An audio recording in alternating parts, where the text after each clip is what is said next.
दोस्तों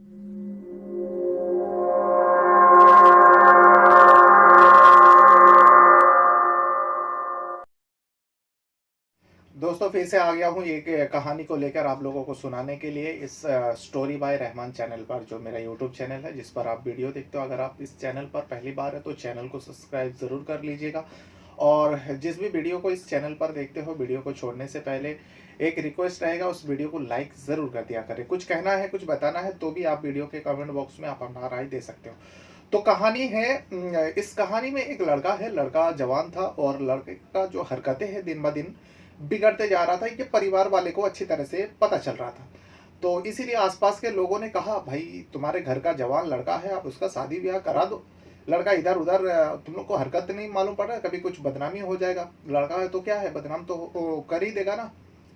परिवार वाले भी सोचता है चलो ठीक है, लेकिन लड़की का हालत, लड़के का जो आदत है कुछ दूसरा किस्म का हो रहा था। वो अलग अलग लड़कों से मिला करते, अलग अलग लड़कों को लेकर घर आते, उन लोग का घर में रह जाता है। कभी 2 दिन, कभी 1 दिन, रात भर तो लड़कों के साथ ही रहता है। अजीब किस्म का आदत था उसके अंदर। तो इसीलिए परिवार वाले सोचते हैं चलो ठीक है, एक लड़की को देखते हैं। देखने के बाद लड़के के साथ शादी करवा देते हैं। लड़का करना तो नहीं चाहता है, लेकिन लड़के का जबरदस्ती उस लड़की के साथ शादी करवा देते हैं। शादी कराने के बाद जब सुहाग रात का उस पल आता है, वो पल में जो है लड़का बीमार पड़ जाता है। अब दुल्हन जो थी वो घर के अंदर इंतज़ार कर रही थी। तो दूल्हे का माँ जाती है और कहती है, बहू मेरे बेटे का थोड़ा तबीयत खराब है। जो दुल्हन थी वो पूछने लगा, क्या हुआ माँ जी? तो कहने लगे कुछ नहीं, बस ये सब झमेला के वजह से रात जगा हुआ था तो थके हारे थे, तो थोड़ा तबीयत कुछ खराब जैसा लग रहा है, तो उसको लेकर डॉक्टर के पास गया। थोड़ी देर में आ जाएगा, तू कमरे में रहे और एक काम कर, तेरे को नींद आए तो तू सो जाना, लेकिन दरवाज़ा बंद मत करना, नहीं तो आके दरवाज़ा खटखटाएगा, वो थोड़ी देर में आ जाएगा। अब बहू भी सोचती है चलो ठीक है, बहू इंतज़ार करने लगती। कहाँ उसे नींद आने वाली थी, सुहाग रात थी। लेकिन काफ़ी देर हो जाता है, तब जाकर वो दुल्हन जो है, जो घर की लाइट जल रही थी उसको बंद कर देते और दरवाज़ा को जो है अंदर से बंद करते हैं, बट कड़ी नहीं लगाता है, खाली टीका लगवा देते हैं। उसके बाद वो बेड पर ही बैठे बैठे उसको नींद, आँख लग जाती है और सो जाते हैं। करीब रात को 4 बज रहा था, यानी सुबह के वक्त होने वाला था। ये पिछले महीने की कहानी है, फरवरी का। तो ये पूरा कहानी जो है, मैं आपको जगह का नाम भी बता दूँ, हावड़ा डिस्ट्रिक्ट में घटी थी पिछले महीने फरवरी 2025 में। बहुत ही सनसनी कैसी ये कहानी है। तो उसके बाद वो लड़की का आग लगती है। सुबह के वक्त होने वाला था, 4 बज रहा था। तभी उस कमरे में किसी का एंट्री होता है और जैसे एंट्री होता है वो दुल्हन समझ जाते हैं जो मेरा पति आ चुका है, लेकिन वो पड़ी रहती है, वो कुछ रिस्पॉन्स नहीं देती है। जो इंसान उस कमरे में एंट्री हुआ था वो धीरे धीरे अब दुल्हन के करीब जाता है, दुल्हन को छूने लगता है। दुल्हन कुछ नहीं कह रही थी, उनको लगा पति है, सुहाग रात है, बस थोड़ी वक्त बचा है, ठीक है, उसका भी उम्मीद जो भी आशा है पूरा करने दो, यही सोचकर वो लेटी रही।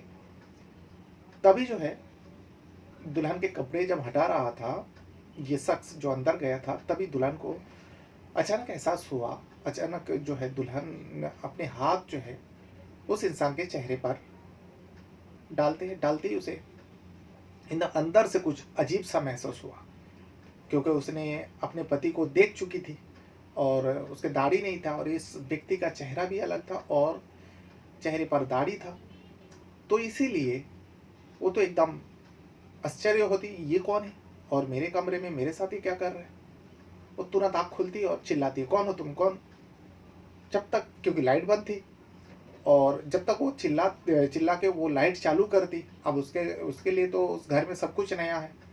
वो लाइट चालू करने जाते, इतने में वो जो शख्स था कमरे से बाहर निकल जाते। लाइट चालू करके वो चारों तरफ देखने लगती, कुछ नहीं दिखाई देते। अब वो तो शोर तो मचा नहीं सकती, उसके लिए पहली रात है वो उस घर में।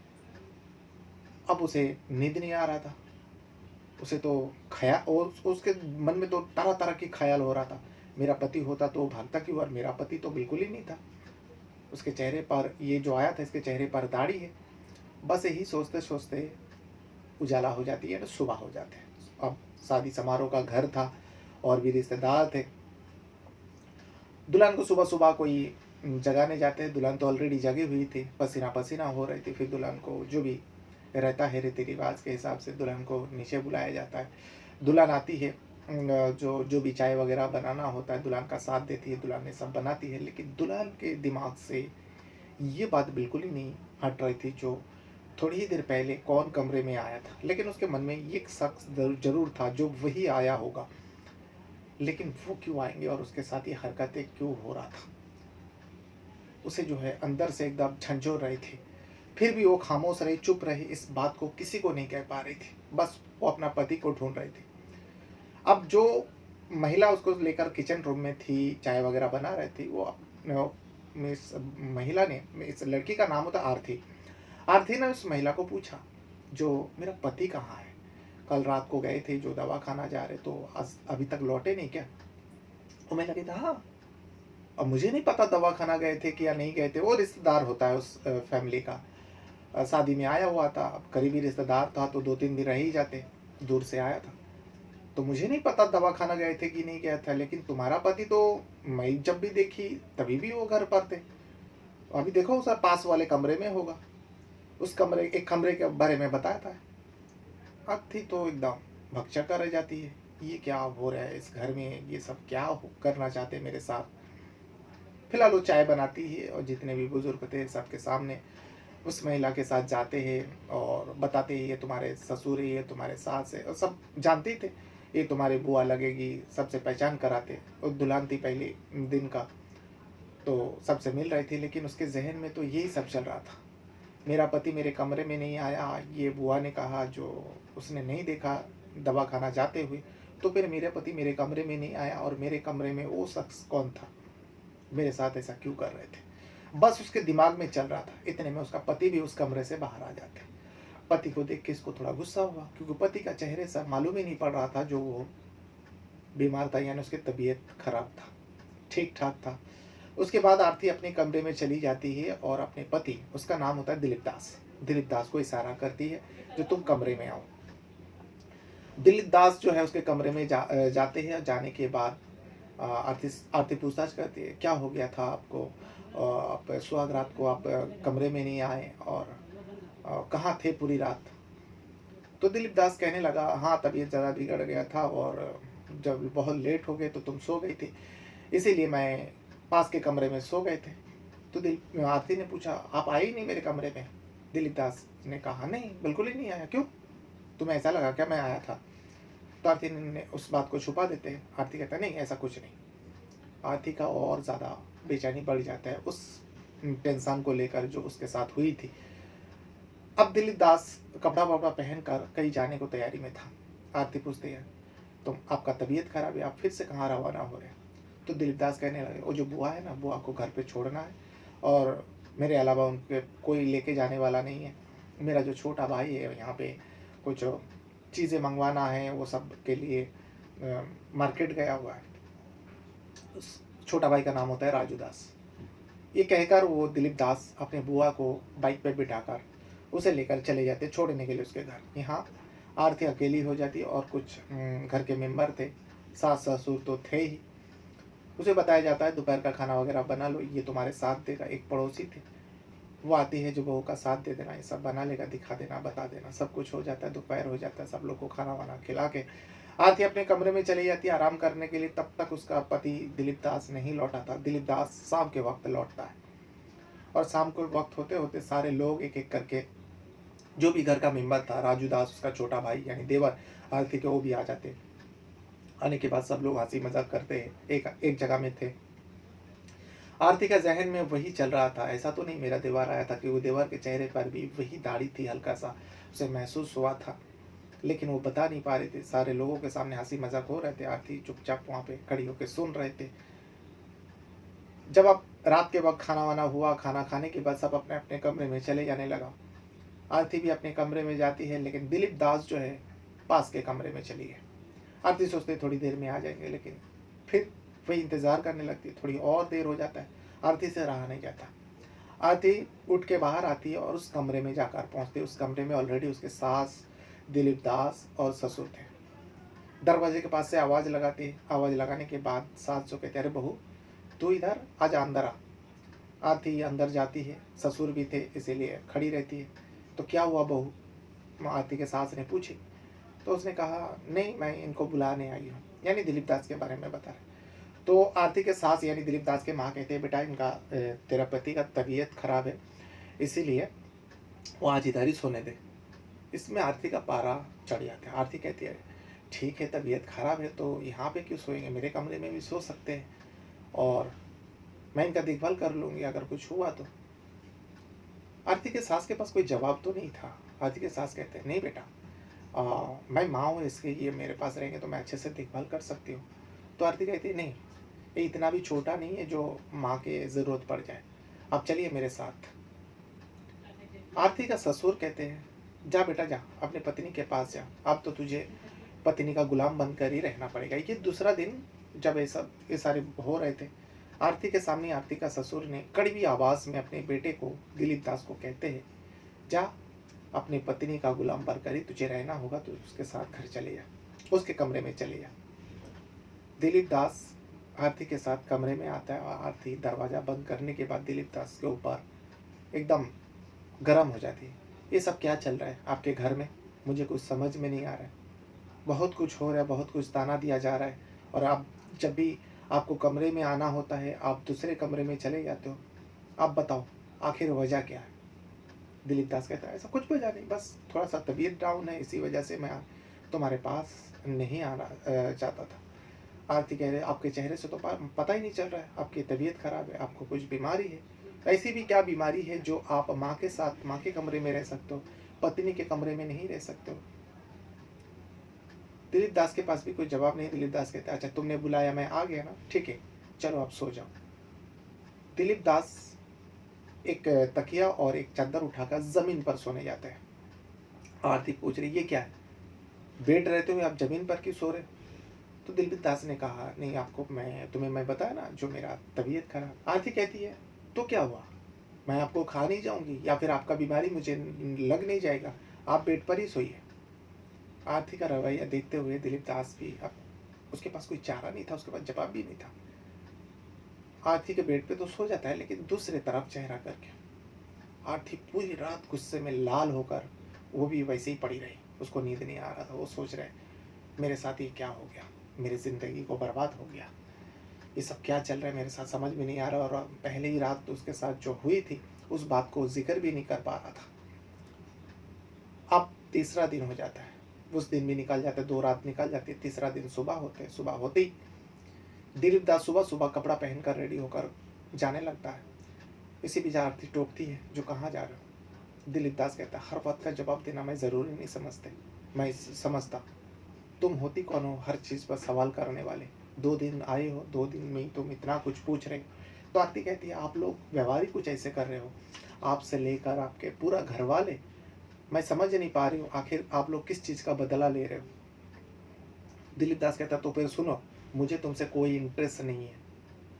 इसे सुन के बाद आरती कहते अगर इंटरेस्ट नहीं है तो तुमने शादी क्यों किया, जबरदस्ती थी क्या, या फिर तुम किसी और से प्यार करते हो जो तुम्हारे घर वाले ने जबरदस्ती शादी कराया। तो इसमें मेरी क्या गलती है, मेरे परिवार का क्या गलती है। चिल्ला के बातें हो रहे थे। इतने में घर में और भी जो लोग थे, मेंबर थे, वो आ जाते, सास ससुर भी आ जाते। जो क्या हो गया, दिलीप दास कहता है इसीलिए मैं आप लोगों को कह रहा था जो मेरी शादी मत कराओ, आप देखो झेलो इसे, ये ऐसा ऐसा पूछ रही है, ऐसा ऐसा बता रही है। दिलीप दास कहता है देखो मैं जा रहा हूँ अपने फ्रेंड के पास। उसका बाप भी गुस्सा होता है, बेटा अब तेरा कोई फ्रेंड नहीं है, तुझे अपनी बीबी के साथ ही रहना है, तू ये समझ ले, और ये जो तेरा दोस्ती यारी है ना ये सब खत्म कर। दिलीप दास कहता है देखो मैं मर जाऊंगा लेकिन मैं अपने पार्टनर को नहीं भूल सकता हूँ।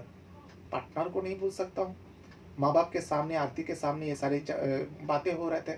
और दिलीप कहता है देखो मैं नहीं जानता, मैंने इस शादी को जब मेरे से ज़बरदस्ती शादी तुम्हारा कराया गया और मेरा ऑलरेडी पार्टनर है और उस पार्टनर का नाम होता है चिंटू। मैं उसी के पास जा रहा हूँ और उसी के साथ रहूँगा, मुझे तुमसे कोई इंटरेस्ट नहीं है। तुम्हारे शादी तुम्हारे घर वाले से पूछो, तुम्हारे ये जो मेरे माँ बाप हैं इन लोगों ने कराया, इन लोगों से पूछो, मैं जा रहा हूँ। अब दिलीप दास जो है अपने माँ बाप पत्नी के सामने ये सारी बातें झगड़ा करते हुए वो चले जाते घर छोड़कर। क्योंकि दिलीप दास एक गे होता है, उसको इंटरेस्ट ही नहीं था लड़कियों से, उसको इंटरेस्ट तो लड़कों से था। और उसका ऑलरेडी एक पार्टनर था जिससे वो खुश रहता था। उसका नाम होता है चिंटू, जो कोलकाता में रहता था। जो दिलीप दास है, कोलकाता में काम करने जाते थे, और इसी बीच उसके साथ चिंटू का दोस्ती होता है, और दोस्ती इतना आगे बढ़ा कि दोनों साथ में रहने लगते हैं। तो दिलीप दास एक तरीके से गे है, और गे होने की वजह से उसको लड़की में कोई इंटरेस्ट नहीं है। यहाँ आरती रोने लगती है। आरती अपने सास ससुर को कोसती है, वो बताती है जो आप लोगों ने ये मेरे साथ क्या कर दिया। चलिए ठीक है, जो हुआ हुआ, अब मुझे मेरे मायके भेज दीजिए। मायके का नाम सुनते ही दिलीप दास का जो पिता है यानी आरती का ससुर, वो गुस्सा होते हैं। दोबारा इस बात को जबान पर नहीं लाना, अब तेरा घर यही है, तुझे यहीं रहना है, और मेरा बेटा जैसा है वैसा ही रहेगा। उसे अगर तू सुधार सकती है तो सुधार ले, नहीं तो मायके जाने का नाम जबान पर नहीं लाना। उससे इसी बीच आरती का जो देवर है राजू दास, वो आ जाते हैं।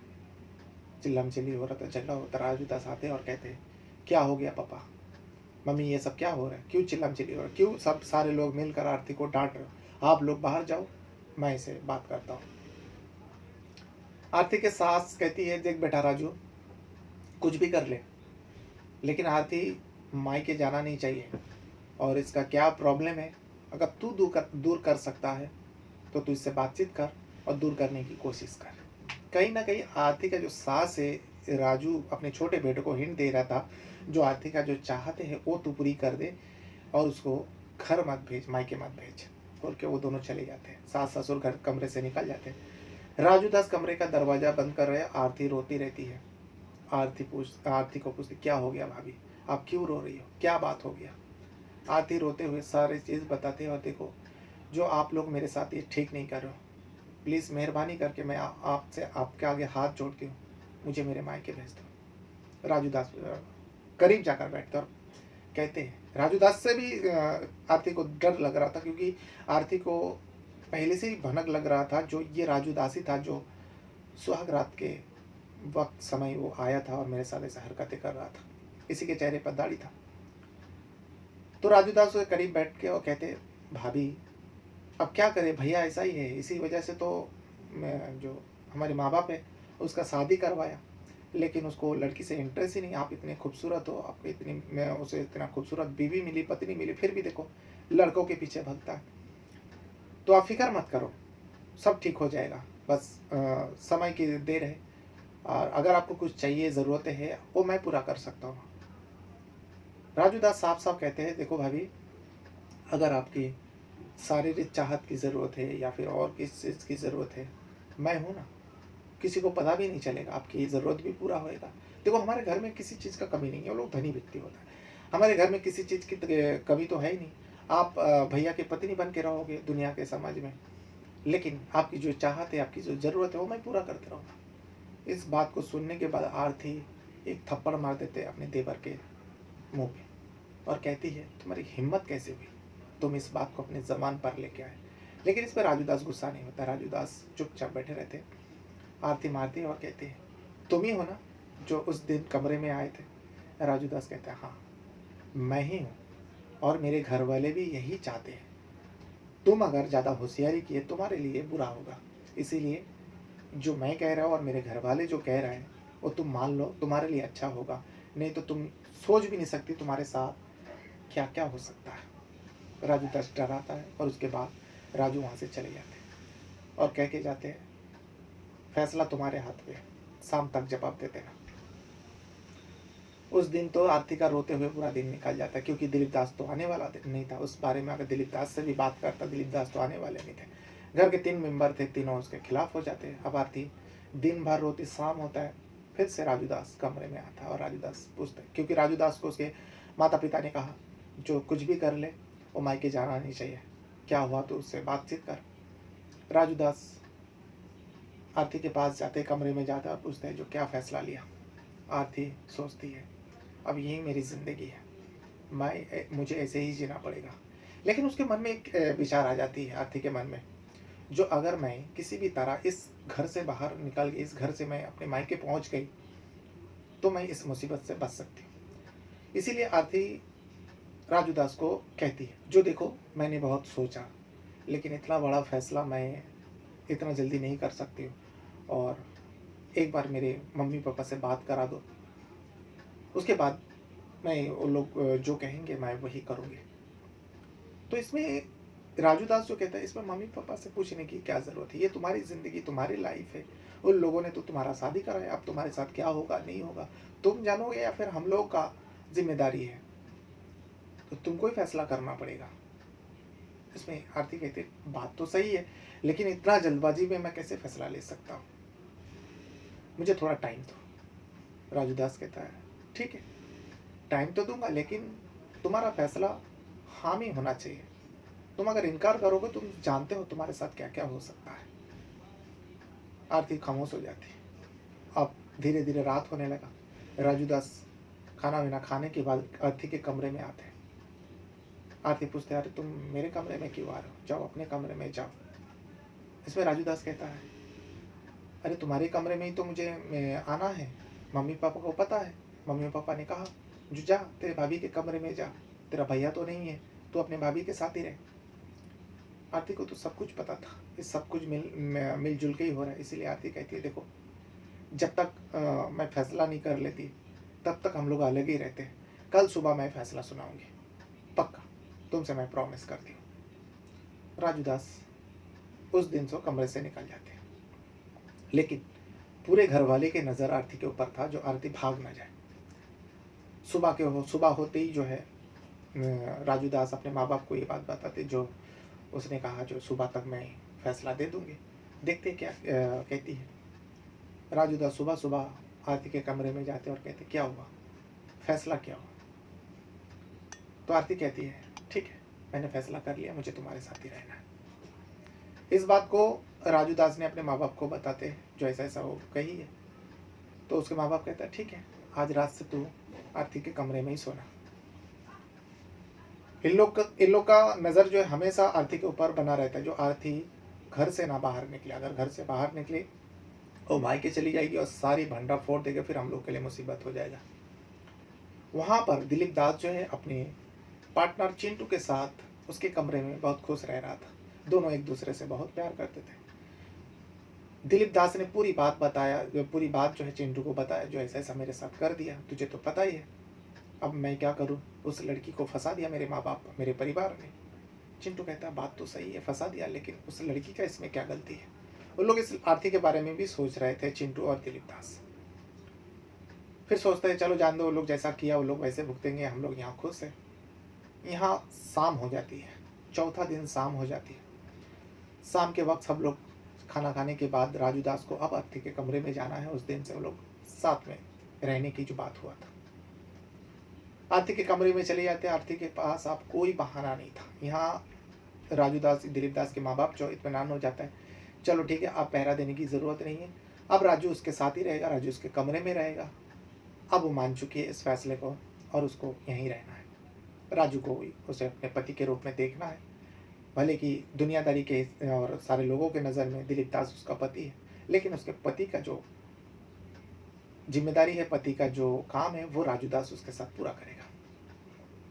आरती के कमरे में राजू दास चले जाते हैं। आरती को आप समझ नहीं आ रहा था जो उस कैसे बचे। राजू जो है आरती दास के बेड पे सोने जाता है। आरती कहती है, जो देखो तुम फिर से मेरे कमरे में आ गया, मैं अभी तक फैसला नहीं कर पाई। राजू दास कहते, तुमने ही तो सुबह बता दिया, जो ठीक है हम लोग साथ में रहेंगे। तो आरती कहती है, देखो जब तक मैं अपने माँ बाप से बात नहीं कर लेती तब तक मुझे अटपटा सा लग रहा है, मैं तो फैसला कर चुकी हूँ, बस एक बार अपने माँ बाप से बात करा दो। राजू दास कहता, ठीक है मैं कल सुबह तुम्हारा बात करा दूंगा, लेकिन आज रात मुझे तुम्हारे साथ सोना है। तो इसमें आरती कहती है, नहीं अभी तो मुश्किल है, क्योंकि मेरा पीरियड्स शुरू हो चुका है, इस वक्त तो मैं तुम्हारे साथ सो नहीं सकती। राजू दास कहते हैं, जब तक मेरा तुम्हारे साथ संबंध नहीं बनेगा, यानी शारीरिक संबंध की बात कर रहा था राजू अपने भाभी के साथ, जो जब तक तुम्हारे साथ मेरा संबंध नहीं बनेगा तब तक मैं तुम्हारे मम्मी पापा से बात नहीं करूँगा, इसे तुम्हें मानना पड़ेगा। आरती के लिए एक और परेशानी, आरती तो झूठ बोल रही थी, जो मेरा पीरियड्स शुरू हो चुका है इसीलिए मैं तुम्हारे साथ संबंध नहीं बना सकती। लेकिन यहाँ राजू दास एक और शर्त दे देती है, जो ठीक है जब तक तुम मेरे साथ संबंध नहीं बनाओगे तब तक मैं तुम्हारे मम्मी पापा से बात नहीं करूँगा। एक दिन और बीत जाता है। अब पूरी रात जब राजू दास उसके कमरे में था, आरती के कमरे में, यहाँ माँ बाप, राजू दास के माँ बाप बहुत खुश होते हैं। चलो आप बहू मान गई, अब उसके पास कोई चारा नहीं है, अब ऐसे ही रहना पड़ेगा उसे।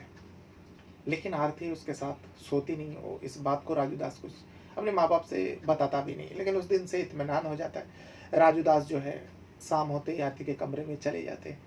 दो एक दिन बीत जाने के बाद आरती दास गौर करती है कि ये लोग तो एकदम इत्मीनान हो जाते हैं। लेकिन उससे पहले जो है राजू दास एक वीडियो भी बनाया था बाथरूम का, जिस बाथरूम में सारे लोग नहाते, खास करके लेडीज लोग। आरती का जब वक्त होता है नहाने का, बाथरूम जाने का, राजू दास उस बाथरूम में जाके मोबाइल छुपा कर रखा था और उसके सारे वीडियो जो है रिकॉर्ड कर चुके थे। उस वीडियो को भी राजू दास ने आरती को दिखाया था। देखो, तुमने अगर ज़्यादा भी होशियारी किया तो ये वीडियो जो है ना वायरल कर दूंगा, तुम फिर समझ जाना, तुम्हारे ऊपर लोग थूकेंगे, होशियारी नहीं मेरे साथ। उस वीडियो को भी दिखा के आरती को डरा कर रखे थे, क्योंकि वो संबंध नहीं बना रहे थे, भले ही कमरे में सो रहे थे। अब कुछ दिन और बीत जाने के बाद जब पूरा परिवार को इत्मीनान हो गया और माँ बाप को लगने लगा जो अब ऐसे ही रहेगा, अब वो लोग बेफिक्र हो जाता है। राजू दास भी कुछ दिन तो उसके ऊपर कड़ाई से नजर रखे, भले ही कमरे में था। लेकिन आरती को प्लान सोच रहा है तो किस मौके पर उस घर को छोड़ के निकल जाए, उसको बस मौके की तलाश था। करीब शादी को 5 दिन बाद उसको मौका मिलता है। रात के वक्त करीब 12-1 बज रहा था रात को। उस वक्त जो है आरती देखती है कि राजू गहरी नींद में सो गया। वो धीरे से नंगे पैर में दरवाज़ा खोलती है। खोलने के बाद बाहर से दरवाज़ा कुंडी लगाते अपने सास ससुर का कमरे को गौर करके देखती है, दरवाज़ा अंदर से बंद है, पूरा सन्नाटा है। उस मौके को फ़ायदा उठाते हुए आरती जो है नंगे पैर में उस घर से जितना तेज़ी से हो सकता है वो बाहर निकलती और दौड़ते हुए, ऐसा चल रही थी जैसे दौड़ने के हिसाब से चल रही थी, 8 से 9 किलोमीटर रास्ते से रात के वक्त अकेला चल रही थी। सुनसान सड़कें था। 9 किलोमीटर चलने के बाद अब उसे चला नहीं जा रहा था, वो थक गई थी। यहाँ पे घर पे सारे लोग इत्मीनान के साथ सो रहे थे, वो थक चुकी थी। तभी देखते हैं कि एक बाइक वाला आ रहे थे। बाइक पे लाइट चालू था, रात के वक्त था। बाइक वाला को देखते ही वो रोड के बीच बराबर खड़ी हो जाती है और हेल्प के लिए मदद मांगती है, जो मेरी मदद करवा दो। अब वो बाइक वाले भी डर जाते हैं, इतने रात को एक लड़की, ऐसा तो नहीं उसके साथ कुछ दुर्घटनाएं होने वाली है। लेकिन आसपास वो देखते हैं कि कोई भी नहीं है। वो आरती जो है, लड़की जो है दुआई दे रही थी उसको, भाई भाई कहते, जो भाई मुझे बचा लो, मेरे साथ बहुत गलत हो रहा है, मुझे मेरे मायके तक पहुंचा दो। अपने मायके का घर का एड्रेस बताती है, वहाँ से करीब 30 किलोमीटर पे दूरी पे था। अब बाइक वाले के पास इतना गिड़गिड़ा रहे थे, बाइक वाले का भी दिल पिघल जाते। बाइक वाले कहते चलो ठीक है, जो भी होगा देखा जाएगा, कि लड़की है, मदद करनी चाहिए। नंगे पैर थे और उसके बाद गाड़ी पे बिठा लेते हैं और उसके घर तक पहुँचाते हैं। वो घर के अंदर नहीं जाते क्योंकि उसे डर था, जो कल अगर कुछ हो गया मेरा नाम आएगा, पुलिस मुझे पकड़ेगी। तो इसीलिए उसके गांव के जाते हैं और घर के करीब तक उसे छोड़ देते हैं, जो तुम यहाँ से अपने कमरे घर पे चले जाओ, मैं जा रहा हूँ। बाइक वाला उसके घर तक पहुँचा देते। पहुँचाने के बाद वो चले जाते।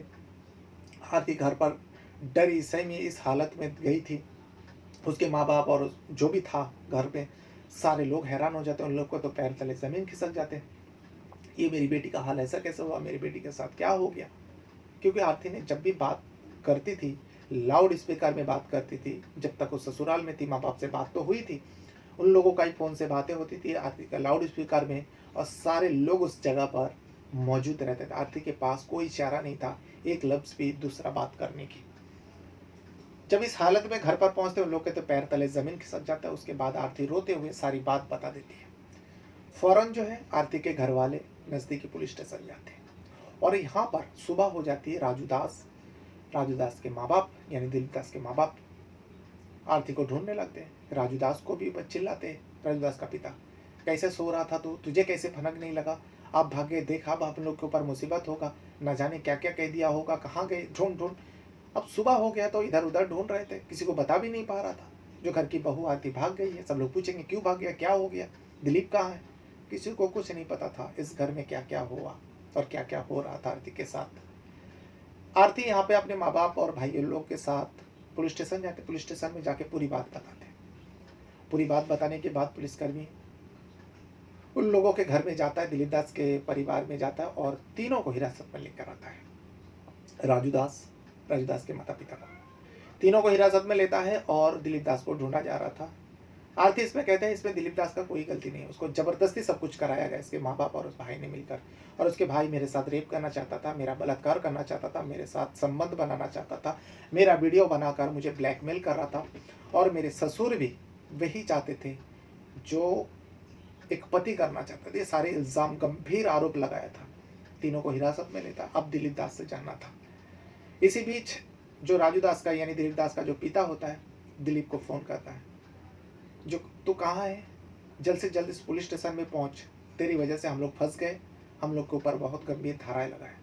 सारी बात फ़ोन पर दिलीप दास को बताता है। दिलीप दास अपने पार्टनर चिंटू को बताता है, जो देखो जो डर था वही हुआ, उस लड़की के साथ मेरा परिवार ने ऐसा ऐसा किया, अब उन लोगों को ने पुलिस वाले उठा कर लेकर गए, अब मुझे बुला रहे हैं, मेरा स्टेटमेंट देना पड़ेगा। इसमें चिंटू कहता है कोई बात नहीं, तुम जाओ, मैं तुम्हारे पीछे आता हूँ, तुम डरो मत। दिलीप दास थाने पहुंचता है। पहुंचने के बाद जब दिलीप दास से पूछा जाता है, दिलीप दास आरती का साइड लेता है और कहता है हाँ, आरती के साथ जबरदस्ती मेरा शादी करवाया गया, मैं तो शादी करना नहीं चाहता, इसमें इस बेचारी का कोई गलती नहीं। मेरी जो सारे ऐब है इन लोग ने, मेरे माता पिता और मेरे परिवार ने छुपा कर इस लड़की से मेरा जबरदस्ती शादी करवाया, क्योंकि मैं एक नॉर्मल इंसान नहीं हूँ, मैं तो एक गे हूँ, समलैंगिक हूँ और मुझे लड़की से ज़्यादा लड़कों से इंटरेस्ट है। और मेरा पार्टनर जो है, तब तक चिंटू भी थाने पहुँच जाता है, ये मेरा पार्टनर है, मैं इसके साथ रहता हूँ और बाकायदा मैं इसके साथ, वो लड़की जैसे ही बातें कर रहा था जो मैं रहती हूँ, रहना चाहती हूँ। पुलिस को भी समझ जाता है, उसके चाल ढाल बोल चाल से उसे पता लग जाता है जो हाँ ये एक गे है, लड़की जैसे हरकतें कर रही और एक लड़का के साथ खुशी खुशी रह रहे, समलैंगिक है। तो माँ बाप ने उसको फंसा के इस लड़की के साथ जो भी हुआ, माँ बाप की गलती की वजह से ही हुआ। इसीलिए इन तीनों के ऊपर, राजू दास के तो ऊपर बहुत सारे धारा लगाता है, रेप का धारा भी लगाता है, जो ब्लैकमेलिंग का धारा लगाता है, बहुत सारे धारा लगाकर तीनों को हिरासत में लेता है और लेने के बाद कोर्ट पेश करके जेल भेज देता है। तीनों का जेल हो जाता है यहाँ दिलीप दास के माता पिता। उसके बाद दिलीप दास खुशी खुशी चिंटू के साथ चले जाते हैं और आरती से भी माफ़ी मांगते हैं, आरती के परिवार से भी दिलीप दास माफ़ी मांगते हैं। जो आप खुद पूछ लीजिए आरती से, इसमें मेरा कोई गलती नहीं है, मैं तो अपने माँ बाप के सामने साफ साफ कह दिया था, जो इस बेचारी को तुम लोगों ने फंसाया, अब तुम लोग झेलो, तुम लोगों का क्या होगा नहीं होगा तुम लोग जानो, मैं जा रही। ये कहकर दिलीप दास उन लोगों से झगड़ा मोड़ के चले गए थे। लेकिन उसके बाद से आरती के साथ पूरा परिवार मिलकर टॉर्चर कर रहे थे। आरती को बस मौके की तलाश था।